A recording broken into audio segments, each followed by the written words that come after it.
To install the Ciro3D app to work with the controller, first go to the Play Store or the App Store, type in Ciro3D and search. It should come up, and then all you've got to do is install it and open it. To connect to the controller on the motorcycle, tap the Bluetooth button in the bottom left, and then you've got your Ciro LED. But first you want to make sure it's on channel all, because that way you'll control the whole bike instead of just one of the two inputs. So click on your LED to connect, and then hit the power button to activate it. And so now if you slide this slider, all the way up here is the most saturated color, otherwise you can fade it out or go all the way to white. And then this bar on the right controls which color you're on. It can also be fine-tuned by adjusting the red, green, and blue sliders accordingly. And then you've got constant mode, which will stay on whatever color you leave it on. Flash mode, which will strobe it using the interval slider to change speed. You can go to the left for faster or to the right for slower. Breathe mode works the same way.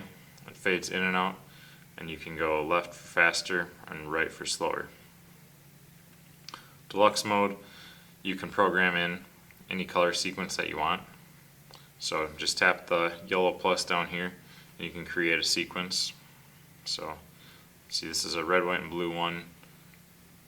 If you activate that with the power button, now you've got your color sequence playing. The interval slider works on this mode as well to adjust the speed. And then you've got the different transitions here, like switch will go from one color to the next. Flash will turn off between each color. Breathe will fade in and out between each color.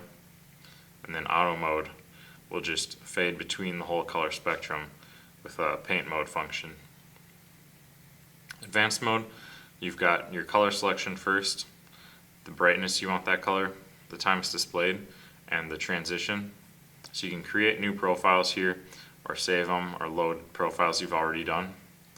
So you press the power button to activate that mode. It will engage there. Now I'll show you how to do the separate channels. If I go back to basic mode, you can do it in any mode, but basic's the easiest for a demonstration. You hit the Bluetooth button down here, and you go up to your channel selection.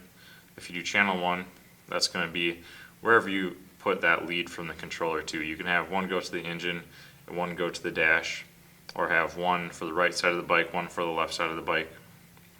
And so now if we change this slider, we can leave it, let's see, right now we're on the left side of the bike, so I'll leave it on the red. And then go to channel 2, that'll change this side of the bike, so I will leave this one on green. Now you can see there is a green lights on this side and red lights on that side.